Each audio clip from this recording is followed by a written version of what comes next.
Yan, magandang araw mga kabunyog, mga kababayan. Kulek Soliman ang malupit sa katotohanan. Magre-react lang tayo dito sa etong proposal po. Pag-usapan natin itong oposisyon, ano, itong oposisyon.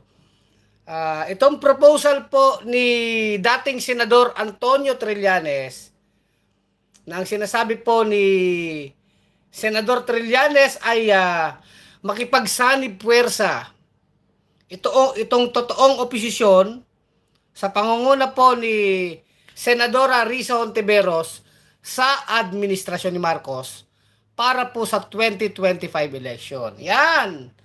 Pero nitong huli ay sinabi naman ni Trillanes na hindi niya na ipupush yan. So, pag-usapan natin sa ating opinyon, ano na magiging kalagayan ng oposisyon, paano to tinitignan ng administrasyon, at ang sinasabi talaga ni Trillanes dito, mga kabunyog, mga kababayan, hindi naman pangit ang ang intensyon ni Trillanes, no? Naniniwala tayo. Napakaganda naman ang intensyon ni Trillanes dito, no? So, ang gusto ni Trillanes, magsanib puwersa muna, no, ang oposisyon sa pangunguna ni Risa Hontiveros at ang Marcos administration sa 2025 para tuluyang durugin, talagang dudurugin po itong puwersa ni Duterte para hindi na makabalik sa kapangyarihan, di ba? Yun yung gustong formula ni Trillanes. May sa mga political sa mga political na marunong sa politika, tinatawag po yung mga tactical alliance, no? Alyansa, taktika. Tactical na alyansa o tactical alliance sa politika. So, para ano naman yan maaring hindi naman yan permanenteng pagsasama-sama, kung hindi yan yung tinatawag na pansamantalang alyansa o tactical alliance para talunin mo yung mas malaking kaaway o yung pineperceive mo na mas malaking kaaway. So, isang political strategy yan na sa tingin natin, na-propose yan. Pinropose po yan ni dating Senador Antonio Trillanes para tuluyan na pong pigilan at tuluyang hindi na makabalik sa poder itong mga Duterte. Na alam naman natin, mga kabunyog, mga kababayan, sinabi po ni Sara Duterte Inday Takaw na yung kanyang tatay Digonyo at yung kanyang dalawang kapatid, si Pulong at si Baste, ay sabay-sabay po natatakbong senador sa 2025. So, malagim po yan. So, ang sinasabi ni Trillanes dito, ang pinakapunto niya, never again talaga sa mga Duterte. Huwag na itong makabalik, huwag na itong makabuelo. So, for that purpose, sa ganyang hangarin, okay na daw muna para kay Trillanes na itong grupo ng oposisyon sa pangunguna ni Risa Hontiveros ay magsasanib puwersa sasama sa administration ni Marcos. So anong palagay niyo, no? Tayo yung magbibigay ng opinion, kanya-kanyang palagay. Tama ba si Trillanes? Mayroon ba siyang punto, di ba? So, tayo po sa bunyog alam naman po natin na tayo sa bunyog, hindi naman po kaila na talagang tayo nasusuka na sa mga Duterte. Sukang-suka na tayo, no? Sa nangyayari po sa ating bansa, nakita naman natin na nung panahon ni Duterte hanggang nawala sa pwesto, talagang marami pong ginawang katarantaduhan. Di ba? So, ngayon, ano ang alam niyo sa bunyog kung ano ang tama. Di ba? Lagi tayong ganun, ano? Kung ano ang totoo, kung ano ang tama, kung anong makakabuti sa bayan, doon po pumoposisyon ang bunyog. So, ayan. So, kayo, ano sa palagay nyo, mga kabunyog? Bagamat maganda yung intensyon ni dating Senador Trillanes, gusto niya, durug-durugi na talaga itong mga Duterte. Hindi na makabalik itong mga Duterte sa kapangyarihan. Si Trillanes ay tatakbong mayor ng Caloocan City, no? Yan yung mga bali-balita, I think may confirmation na rin yata yan. Tatakbong mayor sa Caloocan City itong si dating Senador Trillanes. So maglo-local. Local po ang lalabanan ni Trillanes ang lalabanan niya dyan sa Caloocan City, itong political dynasty na dyan, yung trapo dyan, yung Oscar Malapitan. Mahirap malapitan yan. Sa politika talagang mga ano na yan mga matatanda ng politiko dyan sa Caloocan, yung grupo ni Oscar Malapitan. Ano?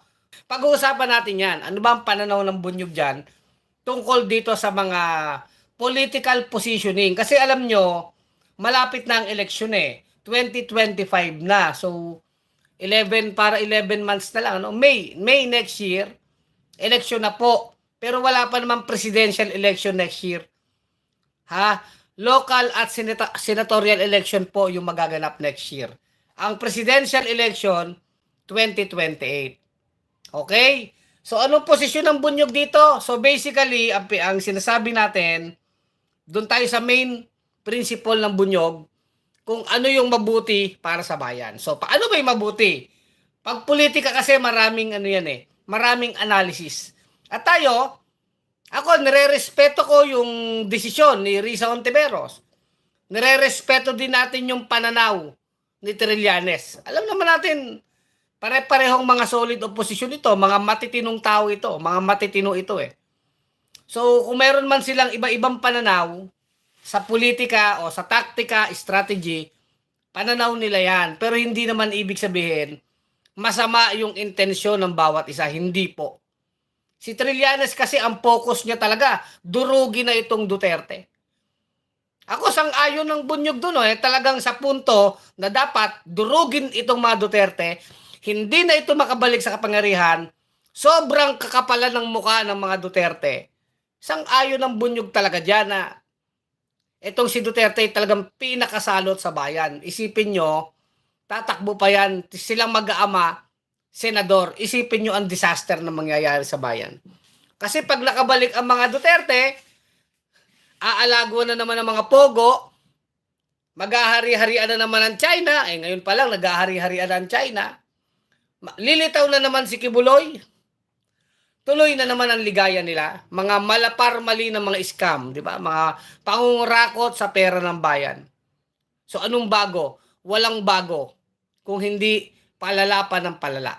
At alam nyo, imagine nyo yung tatlong Duterte na yan, kung makalusot yan, malaki-laking puhunan nila yan para iluklok naman itong si Sara Duterte sa 2028. So ganun, precarious yung situation, precarious. Ibig sabihin talagang critical. So ang iniisip ni Trillanes dito, survival Talagang dapat hindi manaig itong Duterte sa eleksyon. Hindi makabalik.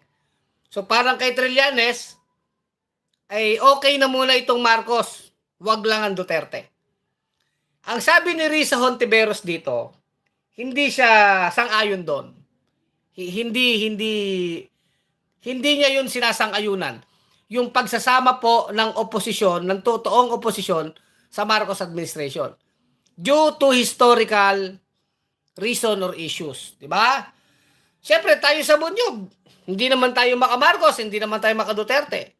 Sa bawat rally, yung September 21, martial law, tinatanggap naman natin, yung Marcos family ay talagang historically speaking ng abuso sa bayan, na yung kanilang pagnanakaw sa kaban ng bayan, history yan History yan. Yung mga nakaw na yaman ng pamilya Marcos na hindi pa sinosoli sa bayan. Totoo naman yun, nagnakaw.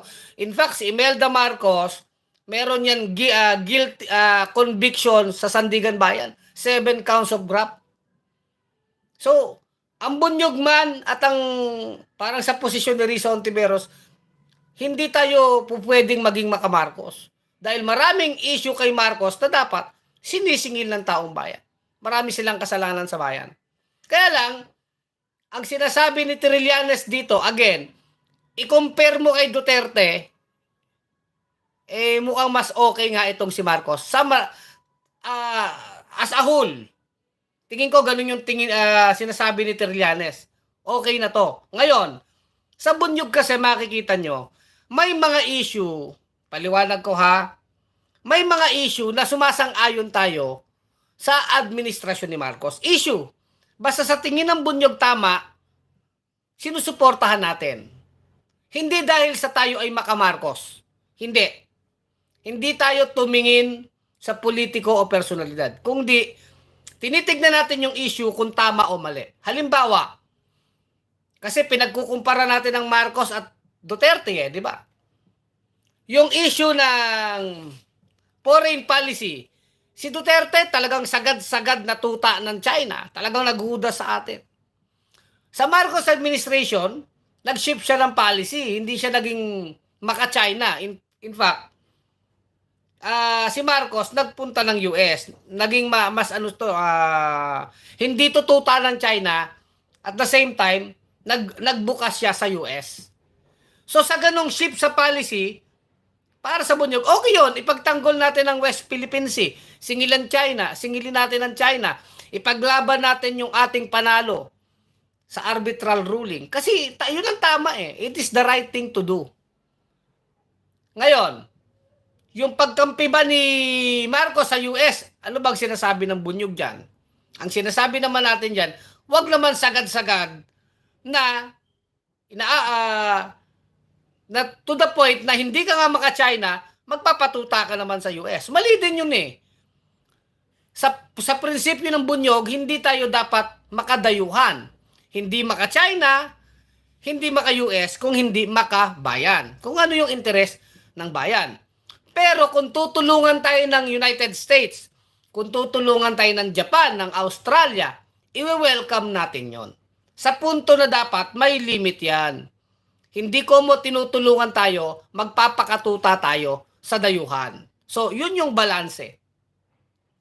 Yun po yung balanse mga kabunyog, na pagtingin ng bunyog. So, i-appreciate ba natin ang tulong ng US? Yes! Yung tulong ng Japan. Yes! Yung tulong ng Australia, ng France, ng Europe. Yes! We will appreciate. Pero hindi ibig sabihin yan, magpapakatuta tayo sa dayuhan. Anong lahi man? China, US, France, Japan, hindi. Tayo dapat makabayan. Bagamat welcome ang tulong. Si Duterte kasi, sagad-sagad yung pagkatuta sa China. So sa ganung punto na nag-policy shift si Marcos, medyo okay yon.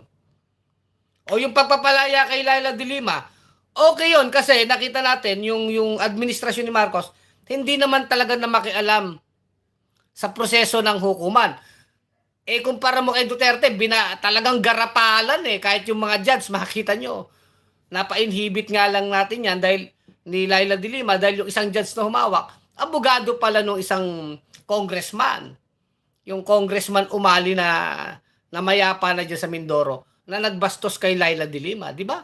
So, ibig sabihin, sa kaso ni Laila de Lima, kahit papano dito, hinayaan yung korte na magdesisyon. Walang undue influence. Hindi binraso ito mga hukuman. Sa panahon ni Duterte, talagang grabe, kahit bilanggo, ginagamit. Kahit maglubid-lubid ng kasinungalingan. O, diba? Sa mga issue na yan, okay. Yung pagpapakulong kay Kibuloy, yung pagpapasarado ng SMNI. Sang-ayon ng bunyog yan kasi yung SMNI, fake news purveyor yan. Nagpapakalat ng kasinungalingan, red tagger yan, yung sila Badoy, sila Eric Celis. At itong si Kibuloy, manyakis na manloloko to. Nakasabwat ni Duterte. So, sang-ayon ng bunyog na dapat pinoprosecute ng batas yan. Diba? Kumbaga, pinananagot sa batas. Sang-ayon tayo doon. At kung yun yung naging pagkilos ng Marcos administration na hinahabol ng DOJ si Kibuloy, okay yun. Kasi tama yun Kasi sa panahon ni Duterte, hari-harian si Kibuloy. Di ba yun yung maraming pagkakaiba, no? China, Kibuloy, di ba? Yung paglaya ni Laila de Lima, ibang-iba kay Duterte. Ngayon, sa issue ng ekonomiya, kumpalpak si Marcos, pagtaas ng presyo ng bilhin, hindi niya natupad yung 20 pesos kilo ng bigas, na alam naman natin panloloko yun, binabatikos natin yun. Yung pagnanakaw pa rin, yung korupsyon pa rin, sa administrasyon ni Marcos, hindi naman nawawala ang nakawan dyan. Yung sobra-sobrang pagda-travel, paggastos ng pera ng bayan, binabatikos natin si Marcos doon. Bakit? Mali yun Diba? So sa bunyog ganon. Pero basically, ang sinasabi ni Trillanes, in comparison with Duterte, mas maraming kahit papano maayos dito kay Marcos. Sa punto ng bunyog, nakikita natin, totoo naman, sa ilang mga issue. Pero, hindi sa lahat. Kumbaga, yung nakaw na yaman ng pamilya Marcos, dapat pa rin silang singilin. Yung paglulustay sa pera ng bayan, yung tsa-tsa ni Marcos, nababaguhin ng saligang batas, ginagamit pang pera ng bayan, yung mga pirma-pirma, marami pa rin mga congressman, mga magnanakaw. Yung alyansa ni Marcos ngayon, yung Partido Federal niya, nag-alyansa na sa Trapo. Trapo pa rin yung NUP. O, di ba? Yung National Unity Party. Mga Trapo yan. So, ano bang ano yan? So, pagdating sa ekonomiya, sa korupsyon, hindi pwedeng sumama ang bunyog dyan. Ngayon, kung nanawagan yung mga Marcos loyalist noon, Sara resign, okay. Sang-ayon tayo doon, di sama tayo. Sara resign lang naman yun . At ngayon, nag-resign si Sara. Para sa atin, hanggang vice president, di ba? Mag-resign siya. So, ako, sa punto na yan, nakikita ko rin yung posisyon ni Risa Hontiveros. Sa aking opinion, parang may katulad sa bunyog. Hindi pa pwede na kahit tactical alliance magsasama. Bakit? May malalaking isyong bayan na dapat mananagot si Marcos at ang pamilya niya. Korupsyon, yung nakaw na yaman ng pamilya niya, hindi naman tayo ano dyan . Yan naman historical truth, katotohanan yan. Hindi yan pwedeng burahin. Actually, kahit yung pagiging presidente ni Marcos, nakikita nga natin, may pagka-weak siya. Weak. Bagamat sa mga issue, ilang issue, inaano natin. Pag tama na yung ginagawa. Pag mali, sorry. Kagaya nung smuggling ng sibuyas, ng mga agricultural product, nasangkot yung mismong kapatid ni Lisa Marcos, itong si Martin Araneta. Bakit hindi natuloy yung congressional inquiry, yung House committee hearing? Bakit? Bigla-bigla naputol yun . Ano na nangyari sa smuggling? Panahon ni Marcos yan, ba't walang nakulong? At mismong bayaw ng Pangulo, sangkot dyan, dapat mapanagot yan. Ang bunyog, wala tayong pakialam. Mapa Duterte, mapa Marcos, basta mali, mali. Di ba? Yun, issue based. Ngayon, yung kabuang pakikipag-alyansa sa Marcos, hindi talaga po pwede. Dahil unang-una, may mga historical tama si Risa Hontiveros, historical reason. Hindi pa naman umaamin ang Marcos na nagnakaw sila . Yung tatay nila, yung pagkadiktador ng tatay nila, yung human rights victim. Madami pa. Sa totoo lang po. Kaya ako, sa tingin ko, naiintindihan natin si Risa Hontiveros. Pero naiintindihan natin si Trillanes. Hindi masama ang intensyon nila. Yun yung ating pagtingin, mga kabunyog, mga kababayan. Dahil ang tama ay tama, ang mali ay mali. Kaya may nagtatanong, Maka Marcos na ba ang bunyog? Hindi. Dahil binabanatan ng bunyog todo-todo si Duterte, Maka Marcos na tayo? Hindi tayo magiging Maka Marcos kahit kailan. Hindi tayo magiging makapolitiko. Kung ano yung tama. Kung ano yung tama. Kung ano yung tama, dun ang bunyog. Kung ano yung mali, mali. So, paano makikipag-alyansa? Sa tingin ni Risa Hontiveros, long term ito Hindi naman pinag-uusapan ang oposisyon hanggang 2025 lang. Hindi. Ang tingin ni Risa Hontiveros dito, long term. Kasi pag nakipag-alyansa ang totoong oposisyon kay Marcos, hindi na siya oposisyon. At kapag kasama ka na sa administrasyon, hindi mo na yan babanatan. Di ba? Ganun yon. Sa bunyog din ganun. Hindi tayo sasama kay Marcos kasi swerte. Paano yung mga kasalanan nyo sa bayan, yung mga kapalpakan nyo, yung mga fake news nyo, yung Talyano Gold nyo. Nuluko nyo rin ng taong bayan dyan . Yung mga Talyano Gold din, maraming naluko ang mga Marcos dyan. Hindi natin kinakalimutan yan. Hindi natin kinakalimutan yan. Sorry, pero yan ang totoo. Ngayon, kung may ginagawang matino si Marcos, di sige, support natin kung matino. Pero kung katarantaduhan din, korupsyon, pagnanakaw, paglulustay sa pera ng bayan, charter change, mga galawang mga trapo, ngayon lang may alyansa na naman yung trapo. ay kontra ang Bunyog diyan. So sabi nga, may lesser evil ba diyan? I don't know the answer. Pero evil is evil. Sabi nga, evil, evil. Oh, ang masama, masama. Kay lesser pa si Marcos kay Duterte, sabi, lesser evil. Still evil. Bakit tayo pipili ng evil? Pumili tayo ng matino kung may matino, di ba? Hindi natin kailangan mamili sa Marcos, Duterte, piliin natin yung matino. Yung hindi masama, yung hindi kurap. Di ba? Napakasimple lang naman yan eh. At yan, nakabase yan sa prinsipyo natin. Kaya ako talaga sabi, i-discuss mo naman Kulex, sige i-discuss natin. Di ba? No hard feelings sa mga Marcos loyalists. Natutuwa ang mga Marcos loyalists, binabanatan natin si Duterte kasi kaaway nila. Eh, nung panahon hindi naman kayo magkaaway, hindi nyo binabanatan si Duterte eh. Pinapalakpakan nyo din. Kaya mahirap yung ang mga sinasabi natin ay dahil lang sa alyansa o sa pagkapanatiko sa politiko. Dapat tayo ay pumoposisyon kasi ito ang tama. Kasi pag ito ang tama, fix yan. Fix. Ang pagpatay ng tao, mali. Ang pagnanakaw sa pera ng bayan, mali. O di kahit anong panahon, kahit sinong politiko ang babanggain natin, ang mali, mali. O, di ba? Dapat ganon kaklaro ang prinsipyo. Hindi yung babanatan mo lang kasi kaaway mo na. Pero nung kakampi nyo, kahit anong gawing katarantaduhan, palakpakan. Walang prinsipyo pagka ganon. Kaya lang naman, sa totoo lang, bakit binabanatan ng mga Marcos itong Duterte? Eh, kaaway na nila eh. Dapat banatan nyo kasi mali. O kaya kung nagsimula sa tingin nyo mali, kahit hindi nyo nga dapat maging kakampi. Kung tumitingin kayo sa tama at mali, di ba? Basic yun eh.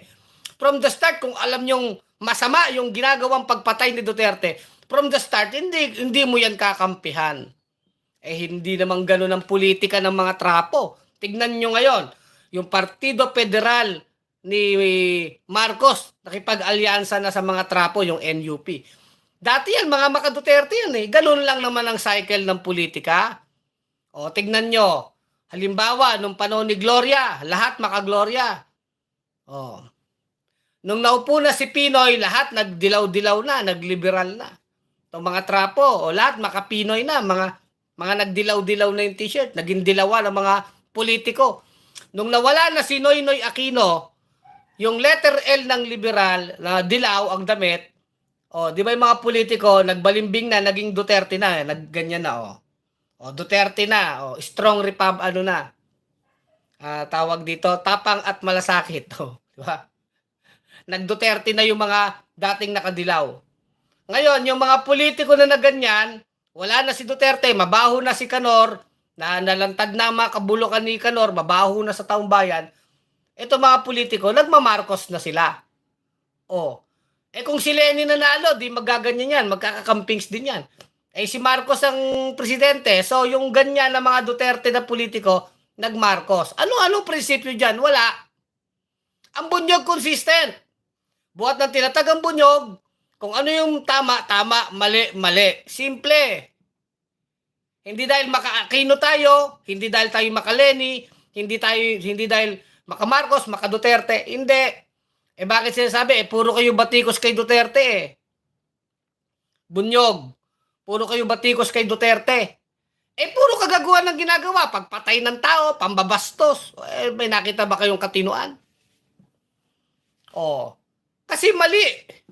Si Marcos, bakit sa maraming issue na nasa sang-ayunan ng Bunyog? Tama Pero may mga isyong binoboljak natin, kagaya ng smuggling, ba't walang nakulong?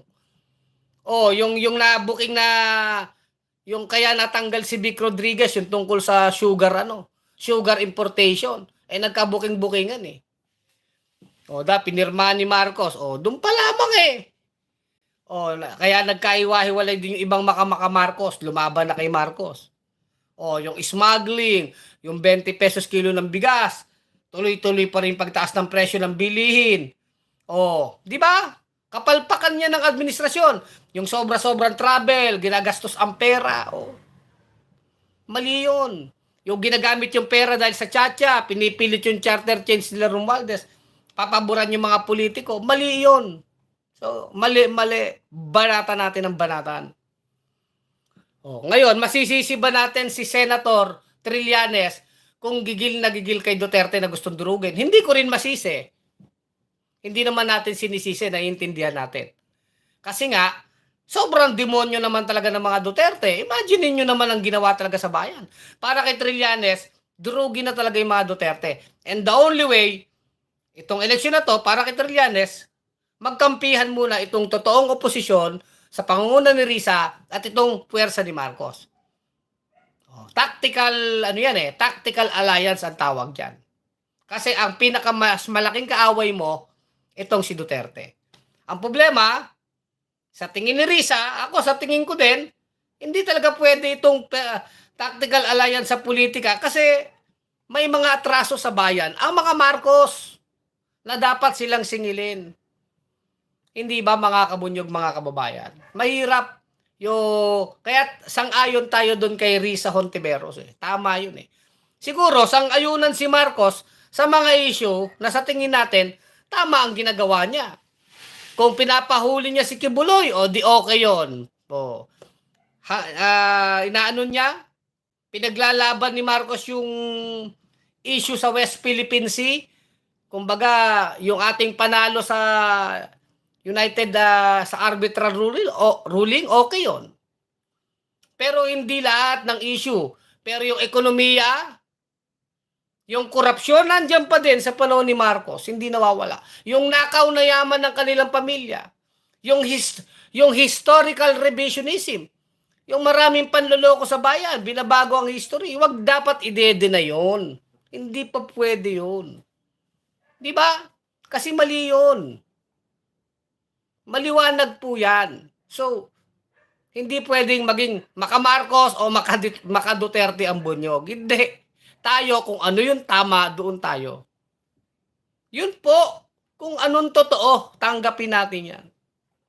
Kaya nga ginagamit naman nila Duterte, yung kapalpakan ni Marcos sa presyo ng bigas, sa tiyatya. Nakikita nila yung mali ni Marcos, na talaga namang mali, pero ginagamit nila yon sa away sa politika. In the same way, ang Marcos administration, nakikita ang mga kagaguhan ng Duterte administration sa ngalan ng kanilang away sa politika. Ang motibo kasi nila dito, away politika.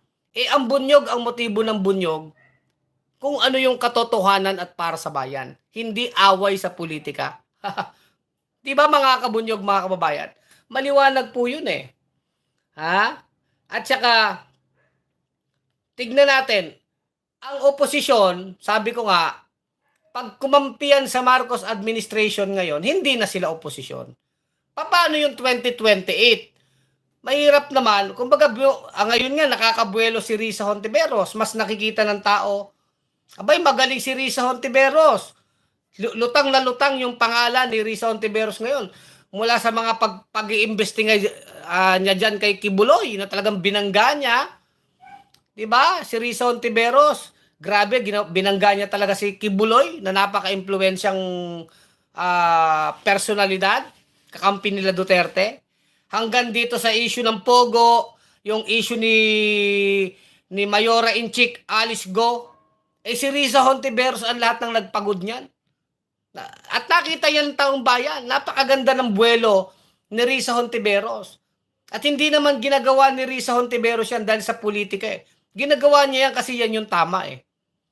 On that note, talagang sasaluduhan mo si Risa Hontiveros. Kaya mahirap na kung siya magpapaka-administrasyon ngayon, kahit naman ang maraming oposisyon, ano yan? Parang tatabang. Hindi. Gawin lang ni Risa Hontiveros yung tama, ituloy niya lang. Eventually, nakikita yan ng taong bayan. At yan yung buwelo niya, pagdating ng 2028, kung siya man ay may interest na maging Pangulo, may pagkukunan ng tao ng performance. Kasi madami na din tao nag-iisip ngayon. Ayaw na talaga sa Duterte. Pero at the same time, itong mga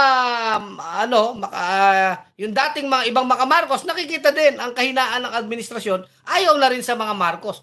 So pwede ng tao magkakaroon ng choice sa 2028, hindi pa sa 2025. Kung si Sara Duterte lalaban, o di hawak ng China yan, nila Duterte, talagang reject na yan eh. Reject na yan si Inday Takaw eh. Oh, ito naman si Romualdez, kung yan ang ilalaban naman nila, Romualdez Tulfo. I-reject na rin yan, trapo yan eh. Trapo yan, di ba? So at least, makikita ng taong bayan, may subukan natin to si Risa Hontiveros. Maganda ang performance. Walang kaso ng korupsyon. Hindi naman political dynasty. Hindi ng abuso sa kapangyarihan. Hindi naman nagdadrama-drama. Hindi naman bobo, kundi matalino. May kakayahan. O, maaring may iba ang political perspective ng tao sa 2028 kapag nakikita na nila itong grabing away ng Marcos Duterte. Wala naman pakinabang ang taong bayan kundi away nila sa politika. Di ba? Nakukuha nyo ba yun, mga kababayan ko? So ito, hayaan lang natin si Risa Hontiveros na gawin yung, at ang oposisyon, yung totoong oposisyon, gawin natin yung ating part. Ang bunyog, oposisyon kasi, hanggat may nakikita tayong mali, oppose. Hindi para kumontra lang na walang dahilan. Oposisyon kasi may mali at masama. Diba? Rasunable ang bunyog. Pero yung kay Trillanes kasi talaga, more on the practicality side of politics yun. Pragmatic mag-isip si Trillanes. Hindi rin natin siya masisi. Ganon ang kanyang thinking eh. Kay Risa Hontiveros, hindi ganon.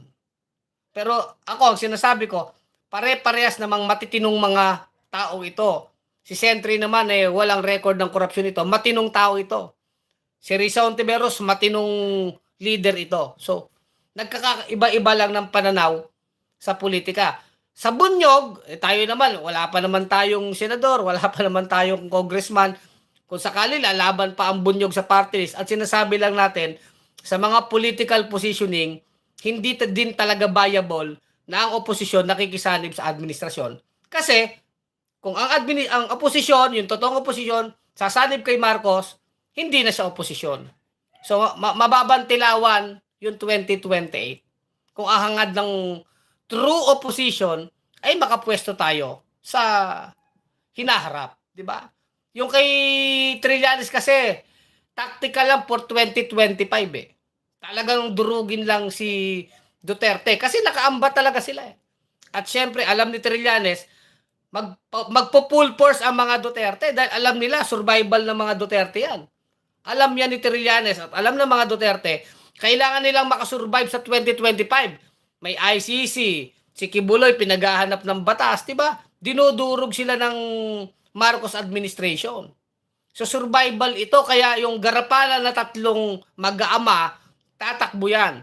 At pag nakalusot yan, malaking puwersa yan. Magiging puhunan nila. Kaya nga tayo sa bunyog, kung po pwede, wala nang manalong Duterte. Wag nang manalo si Bongo, si Bato, si Tolentino, yang sila Robin Padilla. Sana sa susunod, i-reject na ng tao yan. Lahat ng ito. At sana ma-aresto na yan ng ICC. Si Kibuloy, masakote na yan, makulong na yan si Kibuloy, yang sila Bantag na yan, sila Tebes na yan, mapakulong na yan. Di ba? Ganun po yun eh. Ha? Mahirap kalkulahin ang politika. Mahirap itong pinagdadaanan ng totoong oposisyon kasi kailangan din ang oposisyon maging relevant din sa tao. Ako naman, sa aking pananaw, hanggat naman nakikita ng taong bayan na ginagawa natin yung tama, sinasabi natin yung totoo, lumalaban tayo sa mali, makikita ito ng taong bayan. Hindi lang sa punto ng politika, kundi ma-appreciate tayo. Kasi marami din naman namumulat eh. Tama naman pala itong bunyog. Tama naman pala na kapag mali, pag tama. Hindi dahil sa politika kung hindi ito yung tamang dapat gawin. Hindi ba mga kabunyog, mga kababayan? Yun ang aking pananaw, di ba? So, Kulex Soliman ang malupit sa katotohanan sa bunyog pagkakaisa. Mga kabunyog, mga kababayan, tuloy ang laban. Bunyog, bunyog, halikan na kasama ka. Bunyog, Kapag buklod ay may pag-asa, Luzon, Visayas, Mindanao, isa ang pananaw. Sa bagong Pilipinas ang bunyog isisigaw. Bunyog